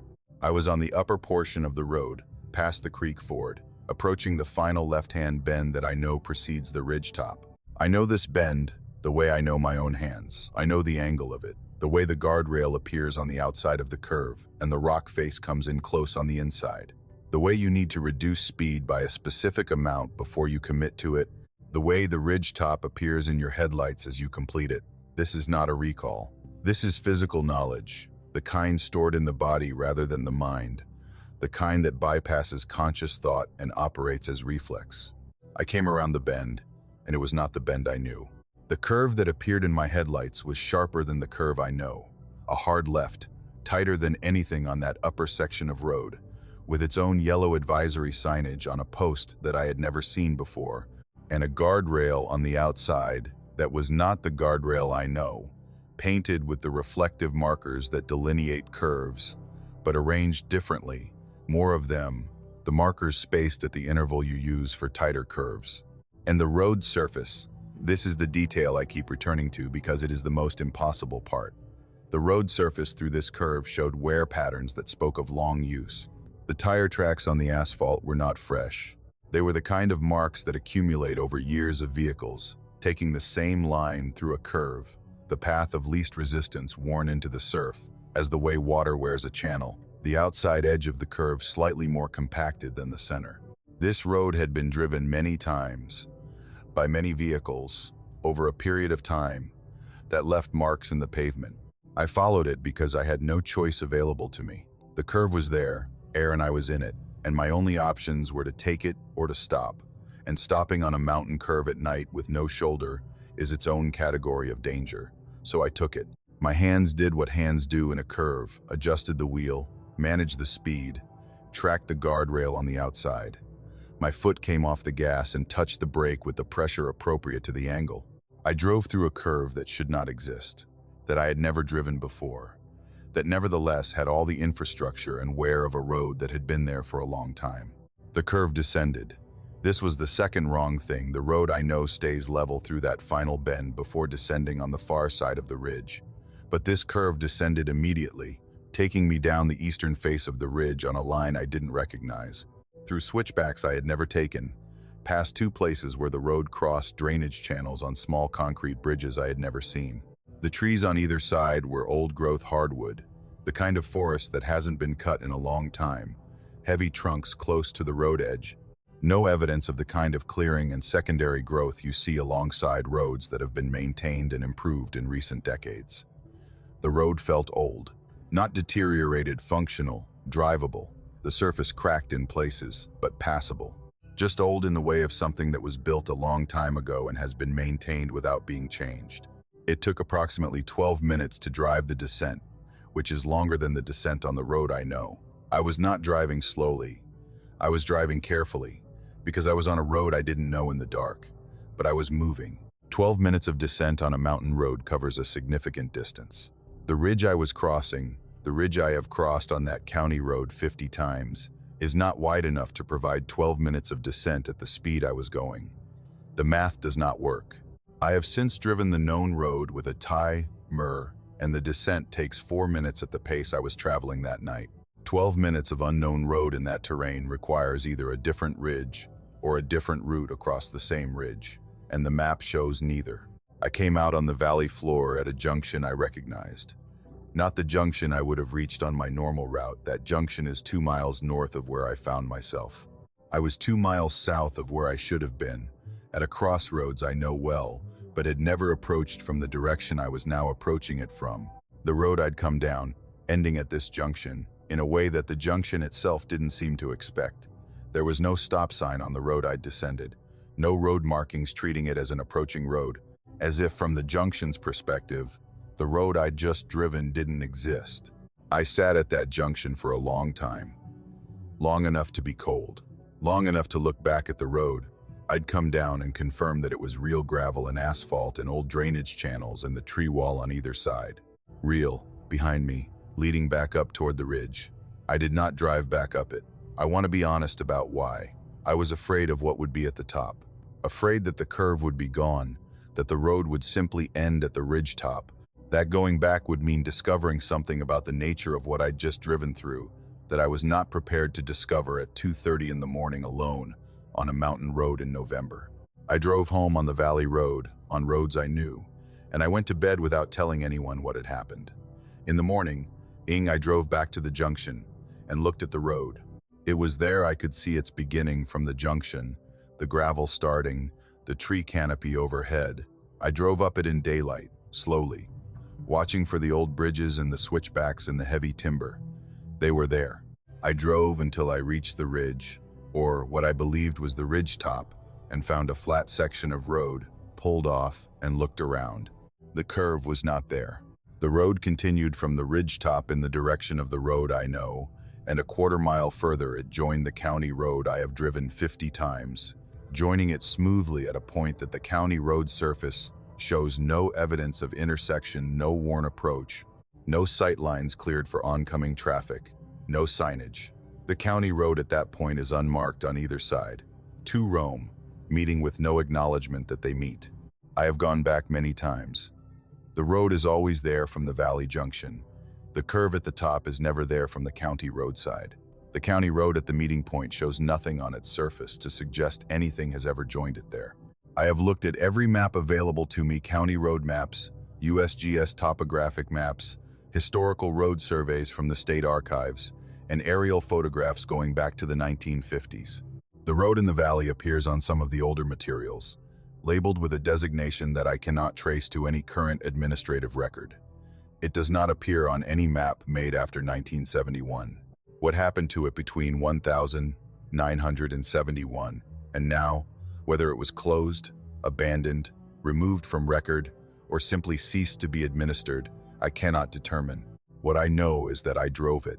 I drove 3 miles of road that the current map says does not exist. In the dark, on a ridge, I have crossed 50 times, and it brought me somewhere real via a route that should not have been available to me. And whatever it was, whatever category of thing a road is, when it appears on old maps and in old asphalt and in the worn tire track memory of the pavement, but not in any current record, it knew the way through the mountain. It knew a route through terrain that the modern road doesn't take, through old growth that the modern road doesn't pass, across drainages the modern road doesn't cross. My grandmother's people came from that county. They were mountain people going back generations. People who knew the terrain the way the old man I described knew Cherokee County by landmarks and waterways, and the specific memory of specific ground.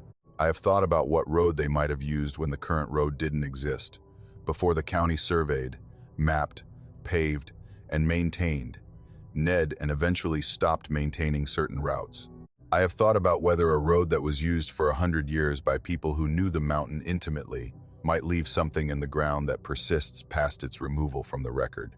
Whether the mountain itself remembers roads the way it remembers water channels, as paths of least resistance that the terrain keeps available, whether or not anyone is maintaining the surface. I don't know.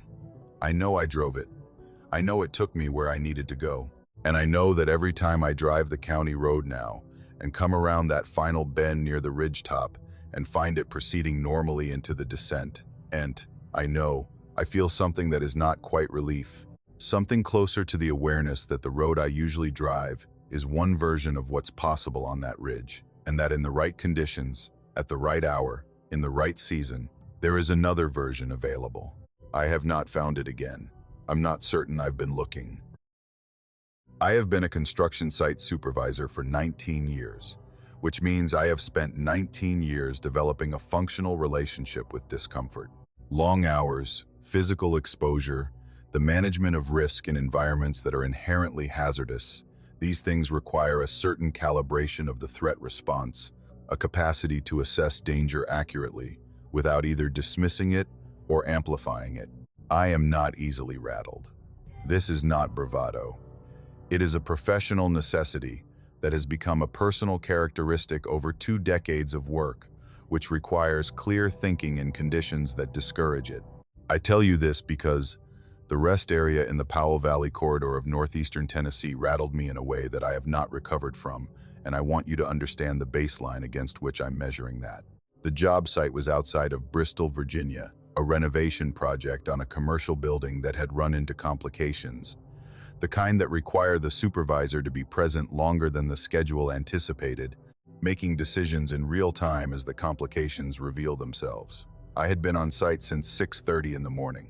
By the time I got to my truck and started the drive home to my place outside of Rogersville, LEA, it was after 9 in the evening, which meant I was already looking at a drive that would put me home close to midnight if everything went smoothly.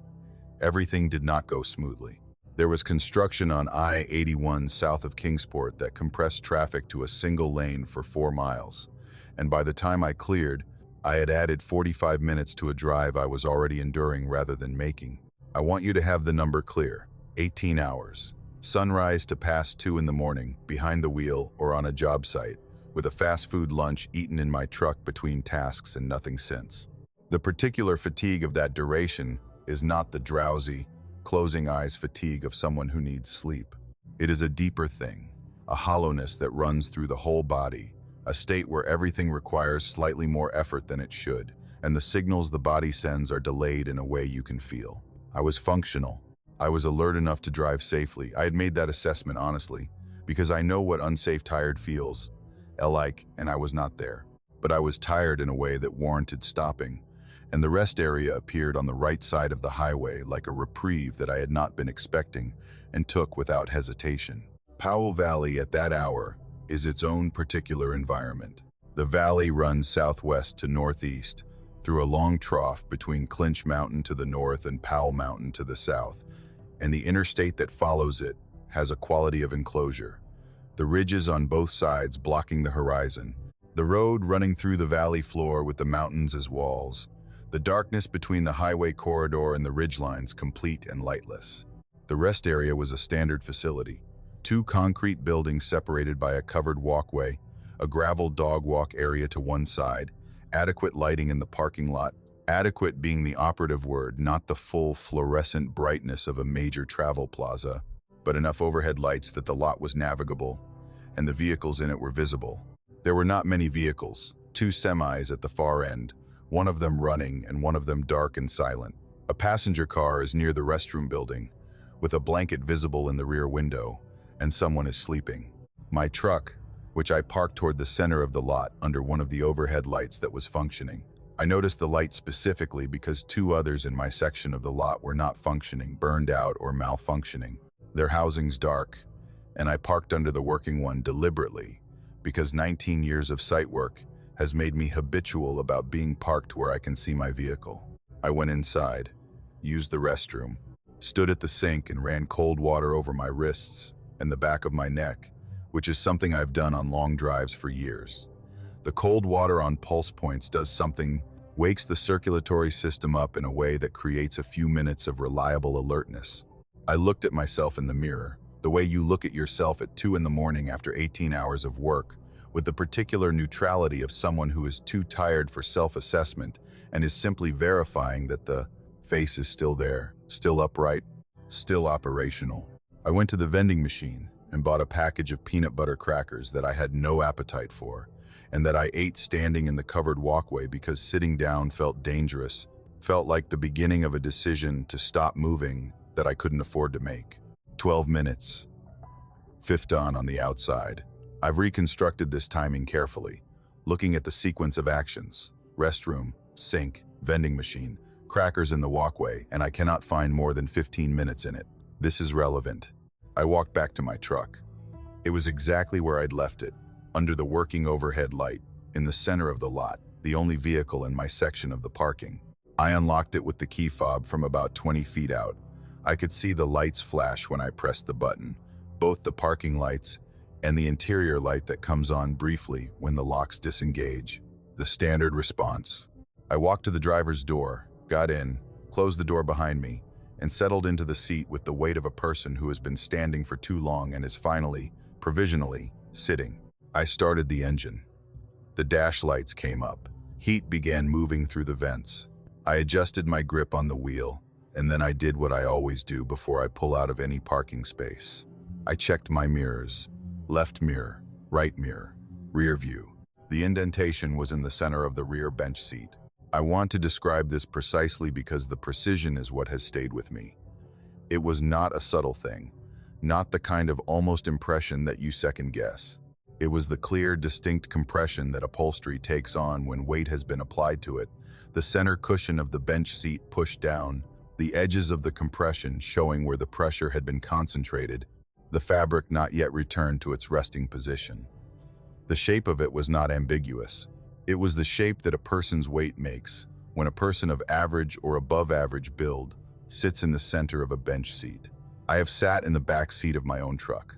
I know what it looks like. I know what it looks like when someone else has sat there recently. I put my hand on the seat. Through the fabric, I felt warmth, not the ambient warmth of a truck interior that has been parked in a mild evening. It had not been a mild evening. It had been 40-some degrees in that valley, and my truck had been sitting without the engine for 15 minutes with the windows up, and the interior would have been approaching ambient temperature by then. This was the warmth that upholstery retains from a body, the specific retained heat of a surface that has had a warm human being in contact with it recently enough that the cooling process was not complete. The seat was warm in the center, where the impression was. The seat on either side of the impression was cooler by a degree I could feel with my palm. I sat in the driver's seat, with my hand on the back seat, and I looked at the parking lot through my windshield and my windows, and what I saw was empty. The two semis at the far end, the sleeping car near the restroom building is unchanged. No permission to move on to moving into the lot. No purse was on near my truck or visible at any point between the restroom building and where I sat. My windows had not been opened. The interior would have shown wind disturbance if the windows had been open, and they were closed. My door had been locked when I unlocked it from 20 feet away. I got out of the truck. I did this deliberately and slowly, with the specific intention of examining the exterior of the vehicle, because the first thing a rational person checks in this situation is the physical evidence available to them. I walked the perimeter of the truck. All four doors showed no sign of having been forced, no scratches around the lock mechanisms, no damage to the door frames, no indication of entry by any method other than a key. The door locks on my truck are not vulnerable to the standard Slim Jim techniques that work on older vehicles. It is a newer truck with electronic locks, CKS, and I have verified subsequently that the model is not known for a security vulnerability that would explain this. I looked at the pavement around the truck. The lot surface showed nothing useful. Old asphalt, dry, not the kind of surface that holds prints. I stood in the parking lot at 2:15 in the morning in the Powell Valley rest area, and I had no explanation. I have been thinking about explanations since, and I still have no complete one. The closest I can come is this. Someone was in my truck.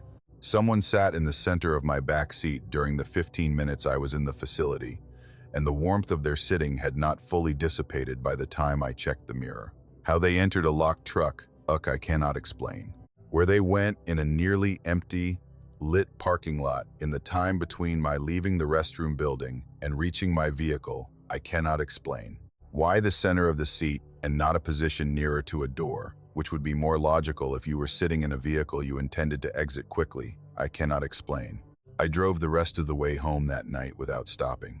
Not because I was sure I was safe, but because the alternative staying in the rest area, pulling over on the shoulder of the interstate through the valley, stopping anywhere else in that dark corridor between the ridges, felt worse than forward motion. I kept my eyes on the rearview mirror with a frequency that was probably eighth, and I drove with every interior light in the truck on, flooding the cab with light, eliminating the shadows behind me as completely as I could manage. The back seat was empty. Every time I checked it, it was empty. And the warmth that had been there when I first pressed my hand to it had faded by the time I reached the highway, had gone to the ambient temperature of the truck interior, and left nothing behind, except the impression in the upholstery that I watched in the mirror for the rest of the DR. I've gradually, slowly, returning to its resting shape. It was fully returned by the time I got home. By the time I pulled into my own driveway, anyway, the bench seat looked like no one had ever sat in it. Like whatever weight had been there had never existed. Like I had imagined, the warmth and the impression and the specific geometry of a person's body in the center of a locked truck at a rest stop in the Powell Valley at 2 in the morning. I didn't imagine it. My hand remembers the warmth. After 19 years of assessing conditions and making judgments about what is real and what is safe and what requires attention, I know the difference between what I felt and what I might have constructed from fatigue and darkness and the particular vulnerability of 18 hours of work. I know what a warm seat feels like. I know what it means. I haven't stopped at that rest area since. I've passed it 4 times on the drive to and from Briss, Toll, and I've passed it without slowing, without checking, without looking at the lot as I go by.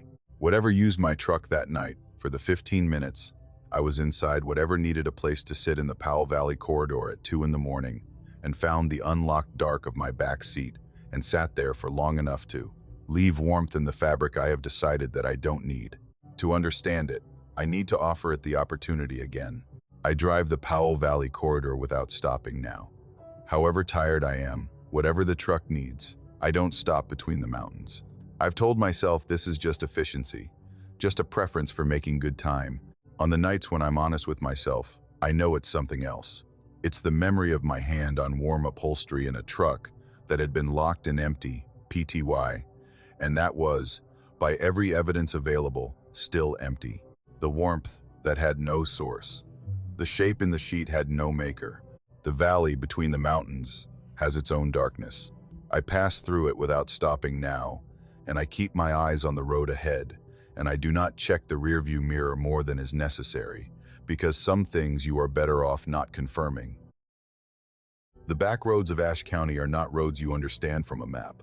You understand them from years of driving them in every condition they offer in the summer when the creek banks are green and the road shoulders are overgrown enough to narrow a two-lane to something that feels like one. In the winter, when the hollows hold ice long after the main roads have cleared. In the fog that collects in the low ground between the ridges and sits there for hours after sunrise, burning off slowly from the top down. I have driven those roads since I was 15 years old and first got my license, navigating them in my father's truck on errands that required someone to make the run into West Jefferson or up to the community at the head of the drainage, and I have driven them steadily in the 30 years since.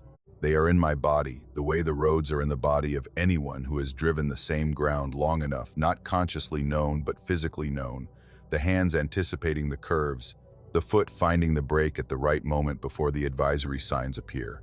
I know what those roads are supposed to look like at 4 in the morning.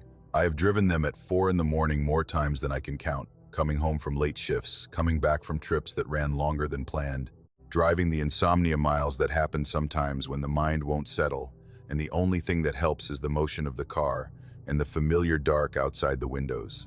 I know the hollows in the deep part of the night, as you know a room in your own house with the lights off by feel, by the particular quality of the darkness, by what is and is not supposed to be there.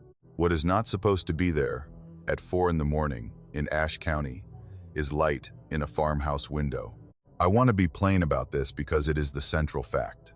A.N.D. It requires some explanation for people who haven't lived in that kind of rural community. Farming people in those hollows keep farming hours, which means they are in bed by 9 or 10 and up before 5, and the houses go dark early and stay dark until the morning work begins.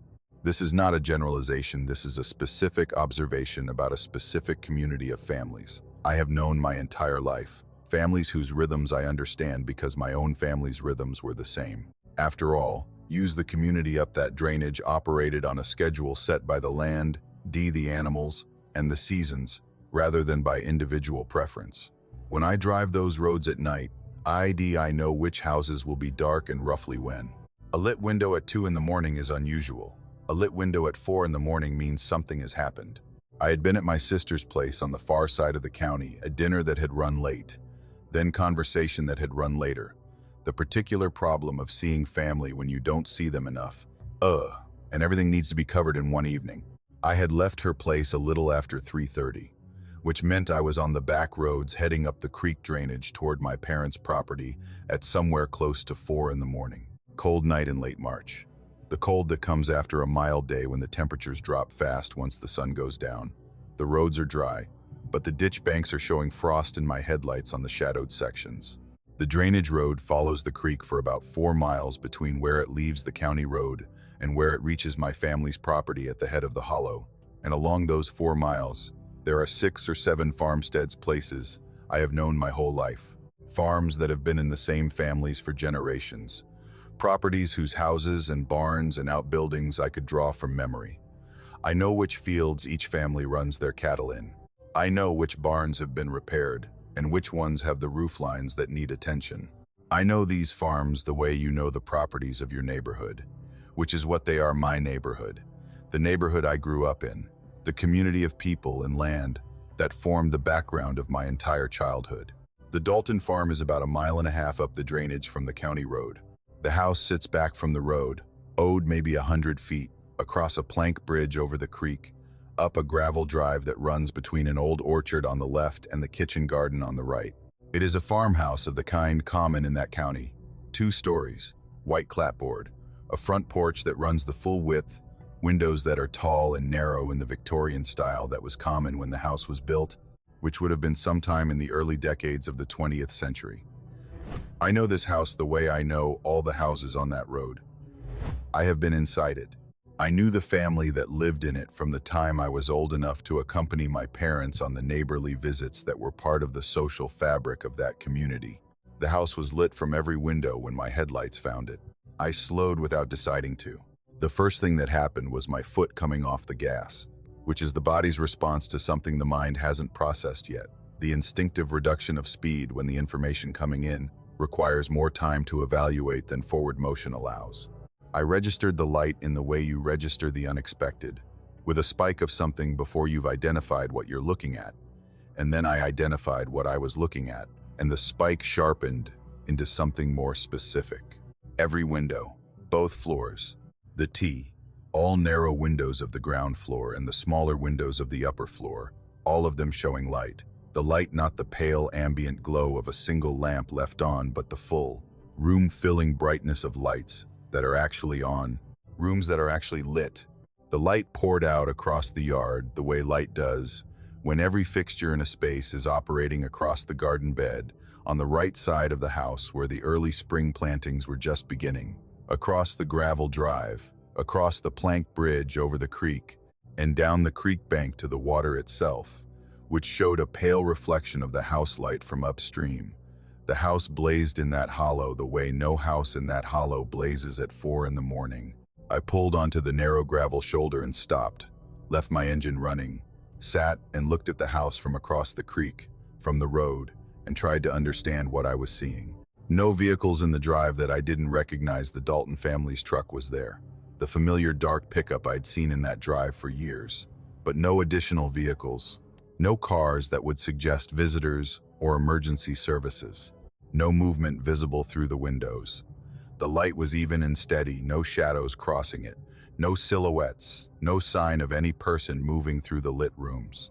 Just the light, uniform and bright, from every window in a house where I knew the family had been in bed since 9 or 10.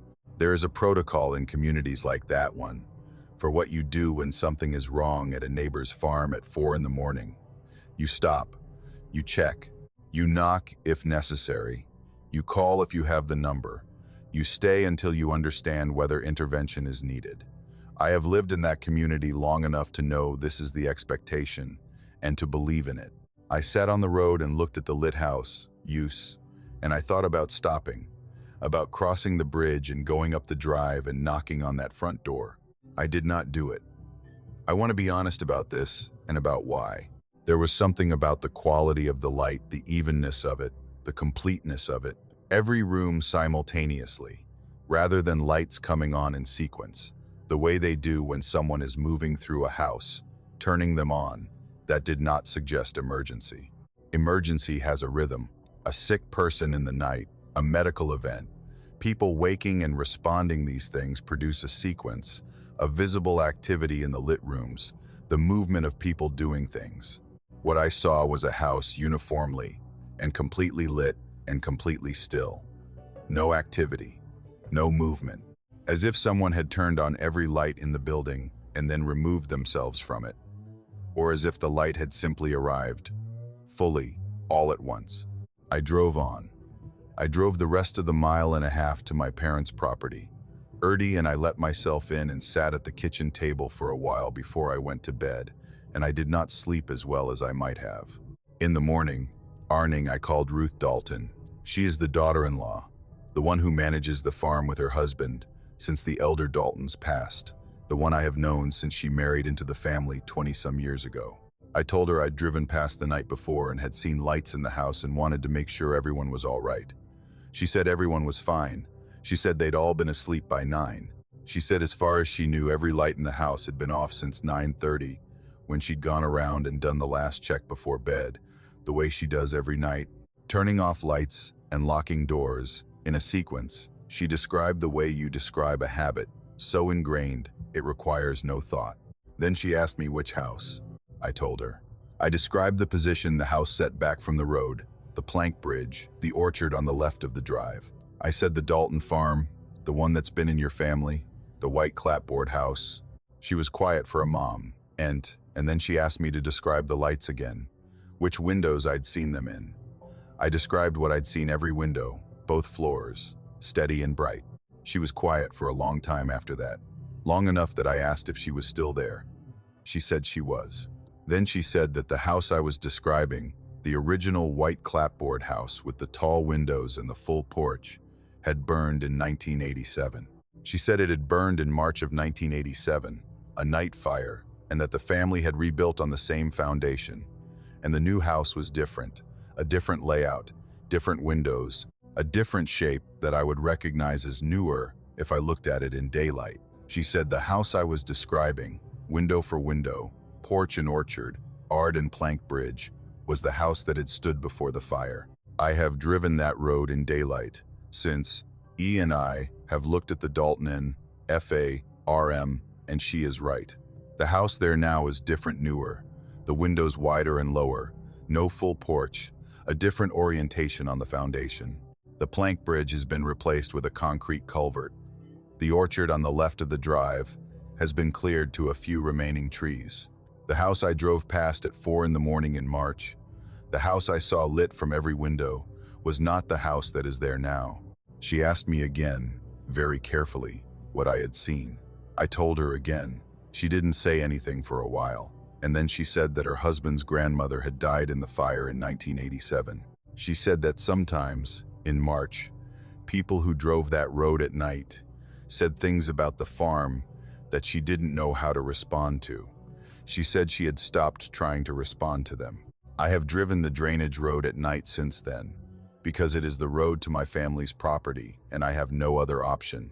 I drive it, and when I approach the section where the Dalton farm is, as I look at the house that is there now, the newer house, dark and sensible in the night, I look at it, and I note that it is dark, and I drive on.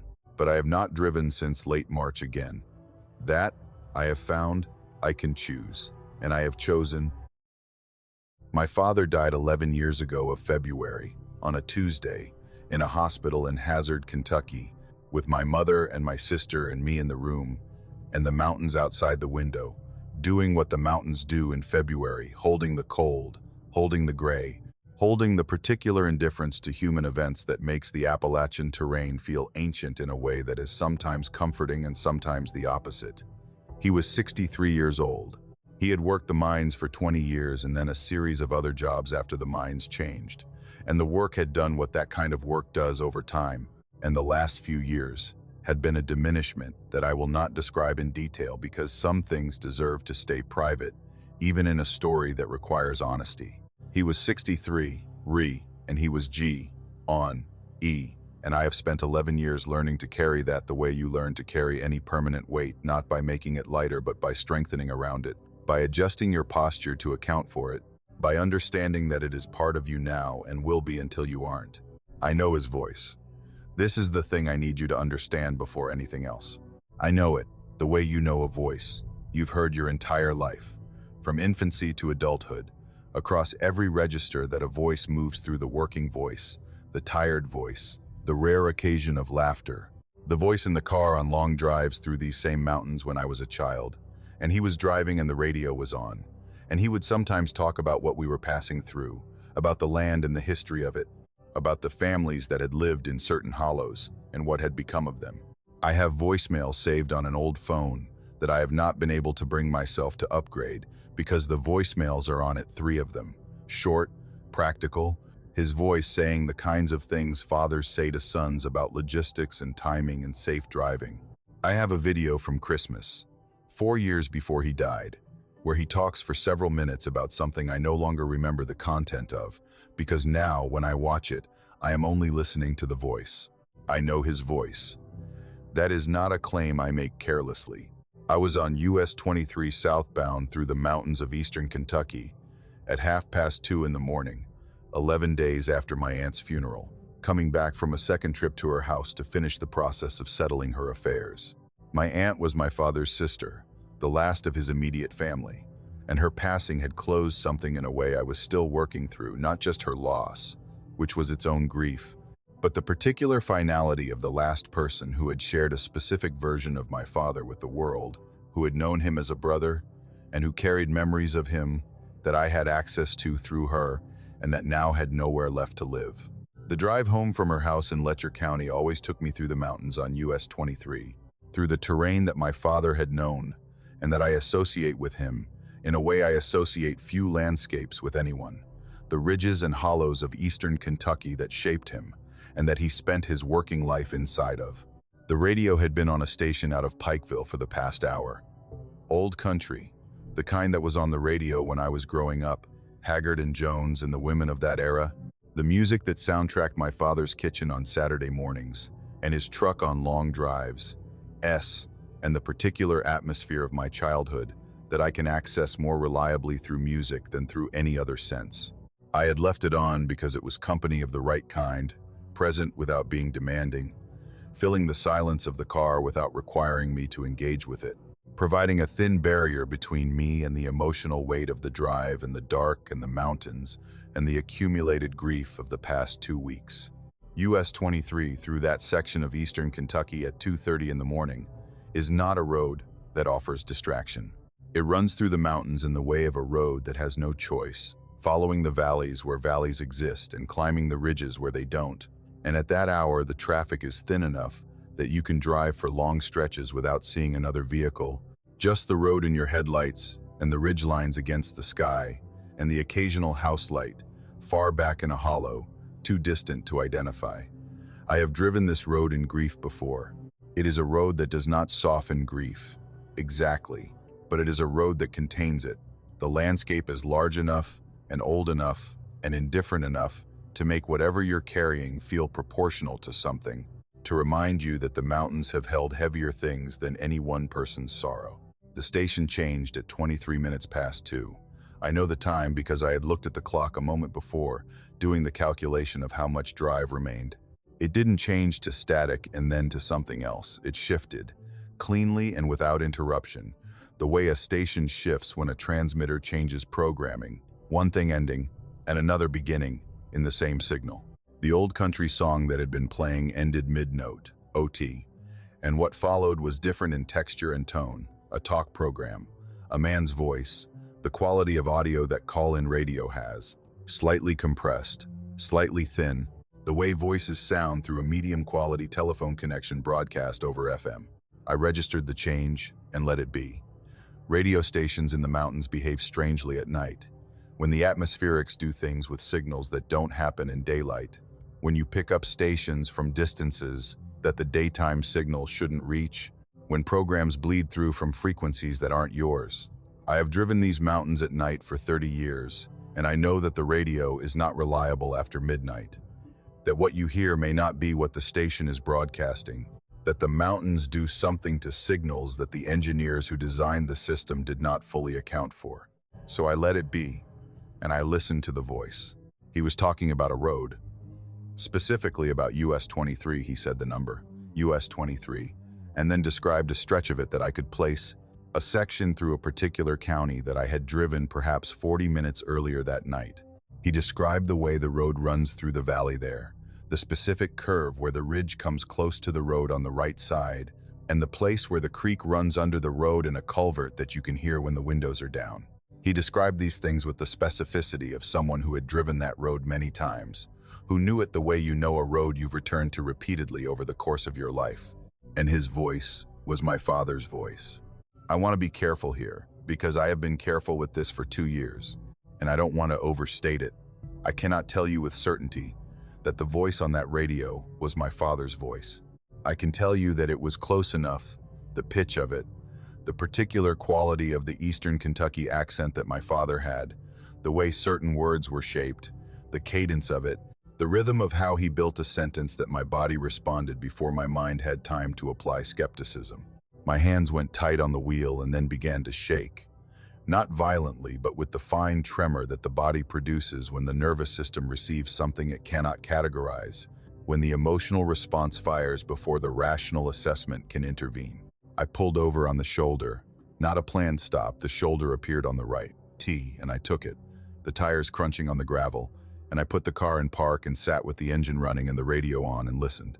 He was talking about the mountains at night, about driving through them when you're tired, red, and the road asks something of you that your body isn't sure it has left to give. About the way the dark between the ridges has a quality that daylight doesn't prepare you for, a depth and a texture that requires a different kind of attention. He talked about this the way my father talked about things he knew well, not with the performed authority of someone demonstrating knowledge, but with the easy, specific fluency of someone for whom the knowledge is simply part of how they see the world. He said something about the hollows holding things that the road passes through without understanding, and he said it in a way that was so entirely the way my father would have said it, that I had to press my hand to my mouth to contain whatever was trying to come out of it. I sat on the shoulder of US 23 inches Eastern Kentucky at 2:30 in the morning with my hand over my mouth and tears on my face that I wasn't aware of until they were there. And I listened to my father's voice, to the voice that was my father's voice, or was close enough that my body had made its decision, and no amount of rational skepticism was going to reverse it. Talk about these mountains and these roads and the specific quality of driving through them. In the dark, I sat there for 2 minutes. I know because when I finally reached for the dial, I looked at the clock and it was 2:35, and I had pulled over at 2:33. 2 minutes of a man talking on a radio about the mountains of Eastern Kentucky in a voice that was my father's voice. I changed the station. The frequency I had been on was static, not a signal that had recently changed programming, not a station carrying a different show, but the flat, undifferentiated static of a frequency that carries nothing, that has been carrying nothing, does not indicate ever having carried anything. I went back to it 3 times, adjusting around it, making sure I had the frequency right. Static. Only static. I sat on the shoulder for a long time after that, long enough that a state police cruiser slowed as it passed, assessed, and the officer gave me a look, and I waved to indicate I was all right, and he continued. I was not all right in any straightforward sense, but did not need assistance, which is a different thing. I was sitting with the specific grief of having heard a voice that I had not heard in 11 years, that I had not expected to hear, that had said nothing to me personally, had not addressed me, had not acknowledged me, had talked about roads and mountains and darkness, as if into an audience I was not part of, and that had then been replaced by static as if it had never been. I drove home. I drove the rest of US 23, and then the connecting roads. Odes and I arrived at my house in the early morning, and I sat in my car in the driveway for a while before going in. I did not sleep much. I lay in the dark and listened to the quality of the silence and thought about my father, and about Eastern Kentucky, and about the voice on the radio, and about whether there is any meaningful distinction, in the end, between a thing that happened and a thing that felt so completely like a thing that happened that the body cannot tell the difference. I have looked for the program. I have looked for any call-in show, any talk radio program, any recorded program that runs on any station that broadcasts into that part of Eastern Kentucky at that hour. I have not found anything that fits what I heard. I have listened to recordings of call-in programs on Mountainstat, trying to find the voice, trying to find a host who sounds like what I remember, trying to find the specific combination of accent and cadence and word choice that my body recognized on the shoulder of US 23. I have not found it. I have close voices, voices that share individual qualities, voices that reach toward something familiar and fall short. None of us has produced the response that the radio produced that night, the hands on the wheel, the tremor, the tears I didn't know were happening. My father drove US 23 his whole life. He knew those mountains the way he knew his own hands. Whatever is true about that night on the radio, whatever it was that spoke in his voice about roads and dark, and the specific quality of driving through mountains at an hour when the darkness has weight, it knew those roads, the way he knew them. It described them the way he would have described them. Whether that means anything, whether it resolves into anything I can hold and examine and draw conclusions from, I cannot say. I have carried it for 2 years. The way I carry the other things I cannot resolve, and I have found that some things don't resolve. They simply remain, present, specific, unanswered. I still drive US 23 through the mountains. I still drive it at night, because I have to, because the road goes where I need to go. But I leave the radio off now on that stretch, in the section where the ridge comes close to the road on the right and the creek runs under in a culvert you can hear with the windows down. I drive it in silence, and I think about my father, Ather, and I do not reach for the dial. I'm not sure I could bear to find it again. I'm not sure, if I'm honest, that I could bear not to.